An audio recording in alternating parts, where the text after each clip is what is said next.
आप खेत खजाना में आपका स्वागत है। आज शनिवार का दिन है और तारीख है नवंबर की 18। पिछले कई दिनों से एक सवाल आ रहा है बार बार कि सरसों की बिजाई कैसी है, बिजाई की का जो लेवल है वो अब तक क्या है। वैसे तो देश भर में लगभग जो बिजाई है वो पूरी हो चुकी है और अब तक जो बिजाई हुई है वो आंकड़े चिंताजनक है, बिजाई घट रही है। साथ साथ मूंगफली की बिजाई भी काफ़ी बड़े स्तर पर इस जो रबी सीजन की जो बिजाई है वो काफ़ी घटी है। इस कारण से बाजार की स्थिति क्या रह सकती है, इस पर थोड़ी सी चर्चा करते हैं। ज़्यादा लंबा वीडियो नहीं है, लेकिन आप अगर इस चैनल पर नए हैं तो आप इसको सब्सक्राइब कर लीजिए। सब्सक्राइब करने के साथ साथ बेल आइकॉन को जरूर दबाइए ताकि वीडियो अपलोड होते ही सबसे पहले आप तक पहुंचे। आप इसे लाइक और शेयर कर रहे हैं, इसके लिए आपका बहुत बहुत आभार। तो आज सरसों बिजाई की जो बात करें तो पिछले साल जो बिजाई हुई थी वो हुई थी इस तारीख तक, आज की तारीख तक आप मान सकते हैं 69,31,000 हेक्टेयर में। और 69 लाख का मतलब है कि 70 लाख से करीब 60,000 हेक्टेयर कम है।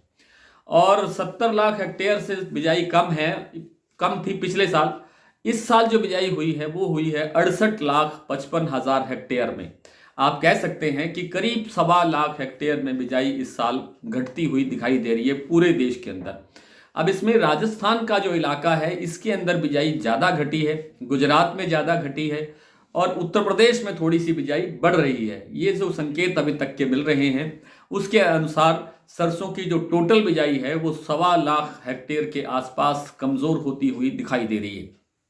इससे क्या फर्क पड़ेगा, क्या क्या फर्क नहीं पड़ेगा, ये आने वाला समय बताएगा। अभी इस पर कोई कमेंट करना बहुत जल्दबाजी होगी, क्योंकि इससे सरसों के भाव पर थोड़ा बहुत असर तो आ सकता है, कोई बहुत बड़ी तेजी की गुंजाइश नहीं है।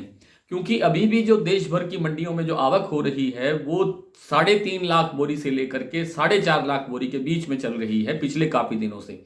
आवक अभी बने रहने की संभावना है, क्योंकि मंडियों के अंदर आवक जो है इसलिए जारी है कि जो स्टॉकिस्ट हैं उनकी बिकवाली भी आ रही है, किसानों की बिकवाली भी आ रही है और जो छोटे मोटे वो व्यापारी हैं जिन्होंने थोड़ा बहुत कोई व्यापार करने के लिए रखा हुआ है सरसों, वो भी बेच रहे हैं।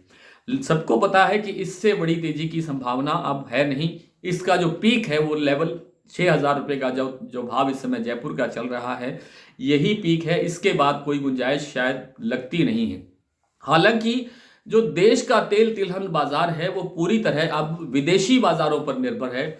विदेशी जो चाल चलेगी बनेगी तेलों की, उसके अनुसार ही घरेलू बाजार में जो तेजी मंदी है उसका असर होगा। और अगर विदेशी तेलों में अगर तेजी बढ़ती है आने वाले समय में, जैसा कि संकेत मिल रहे हैं, जैसा कि जो विशेषज्ञ हैं वो कह रहे हैं, उनके अनुसार आगे जो विदेशों के अंदर सोया, पाम और सूरजमुखी तेल आदि में तेजी की संभावना है। घरेलू बाजार के अंदर मूंगफली और बिनोला तेल के अंदर तेजी की संभावना है।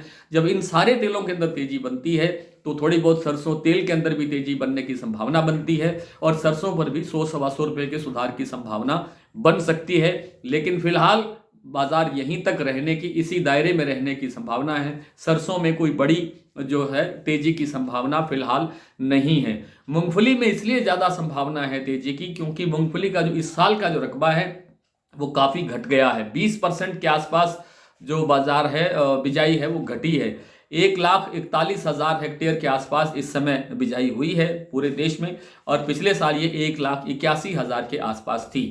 खैर, शाम के वीडियो में आपसे विस्तार से बात करेंगे। तब तक के लिए इजाजत दीजिए। नमस्कार।